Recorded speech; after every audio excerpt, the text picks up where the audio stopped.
Hi, Kathleen. Hi. Kathleen, I can really feel as I tune in to you, I can feel this otherworldly experience.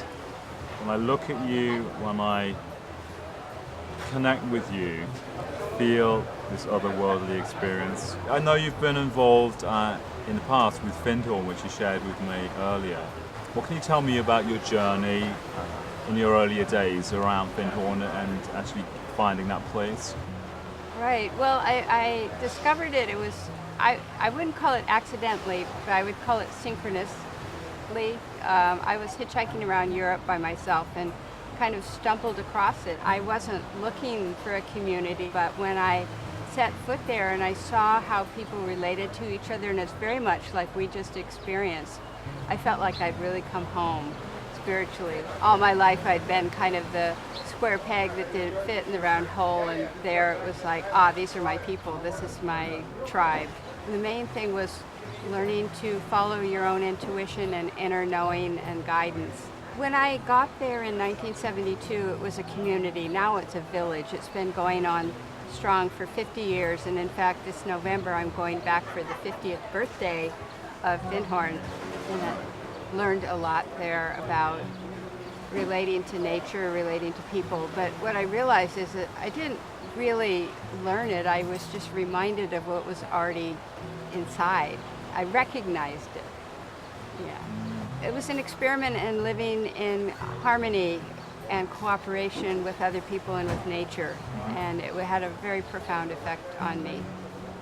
And what about these vegetables? You know, what I heard about it was like the size of these vegetables that were grown at the beginning, I believe, of the project were like nobody'd seen anything like it before. It's like, how can you grow vegetables this big? Am I correct in saying that? Well, there were 35-pound cabbages and broccoli plant that would feed a family of 5 for a week, and just phenomenal. And this was all in sand dunes.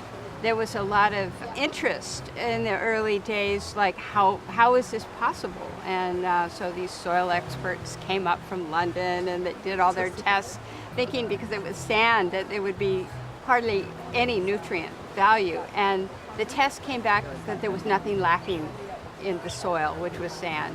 They called it Factor X because they didn't think the public would be really ready to hear that it was nature itself bringing in the nutrients from the etheric level, and so the plants were flourishing. What the point wasn't to grow large vegetables, but to show that anything was possible when you cooperate with nature. I mean, this outer space thing, it's always fascinated me. I've loved science fiction from a child. I think it's big out there in society that we wonder what is out there, and are we the only beings? I mean, how can we be on this planet with all the abundance that we have, and apparently, nothing else out there?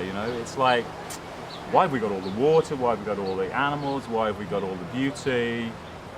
What is going on? I mean, in your view, do you believe in UFOs? Do you believe in outer space? Do you believe in other peoples from other planets? How do you feel? Well, I think it would be more improbable with the size of the universe, and now they're calling it not just the universe, but the multiverse, because apparently there's infinite number of universes that we still can't ascertain the edge of. I mean, it seems to me pretty improbable that there wouldn't be other life and intelligent life with all of those possibilities. So I believe. You believe? I believe. And have you seen anything when you were at Findhorn? Did you have any experiences that would lead you to believe that there is life out there that is having a direct impact on us down here on the planet Earth? Well, I seem to surround myself with people who have those direct experiences, and I personally don't, but I've been told when I asked about it that I'm a photographer, and a lot of my photography people say that they feel that energy in my photographs. Yep. So I've been kind of told that my job is to bring the spirit into matter and share that with people. So that's what I try to do. Beautiful.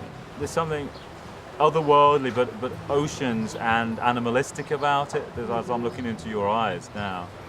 And it's a beautiful combination, and that's, for me, the power, I see just all of these different mixes in you, like literally all these different particles and different planets, like all coming together in one person. Oh, thank you. It's sensational. Sensational. Well, You are sensational. Well, I love being in the water. I'm a real ocean person, so I've got a lot of watery energy for sure. It's a pleasure to have met you today, and I hope for many more times together with you. Great. Thank you very Great. much indeed. Thank Thank you. Aloha. Aloha.